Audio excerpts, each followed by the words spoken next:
आंदोलन प्रसंगी या राज्यकर्त्यांनी नोंद घ्यायचे, जेव्हा जेव्हा आदिवासींच्या आरक्षणात कोणी घुसखोरी करेल, येणाऱ्या काळात याच्यापेक्षा जास्त संख्येने आदिवासी चक्का जाम करण्याचं काम करेल, त्याच्यासाठी आम्ही आम्हा आदिवासींना कोणीही कमी समजू नये। सरकार देश का चालक आहे, तुम्हाला आम्ही मतदान देऊन सरकार चालवायला देतोय, आरक्षण कोणाला द्यायसाठी देत नाही। आमचं हक्काचं आरक्षण जर कोणाच्या पदरात गेलं तर आम्ही स्वस्थ बसणार नाही, याच्याहून जास्त आम्ही संख्येने या चक्का जाम आंदोलन भविष्यात करणार आहोत।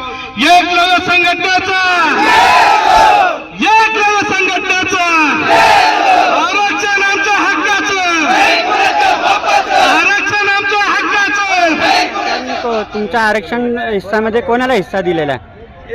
या राज्याचे मुख्यमंत्री एकनाथरावजी शिंदे साहेबांनी धनगर समाजाला असं आश्वासन दिलं आहे की मी येणाऱ्या काळात एसटी कॅटेगरीमध्ये तुम्हाला सामील करून त्यांचं आरक्षण तुम्हाला लागू करू, असा चुकीचा JR काढण्याचा प्रयत्न त्यांचा चालू आहे।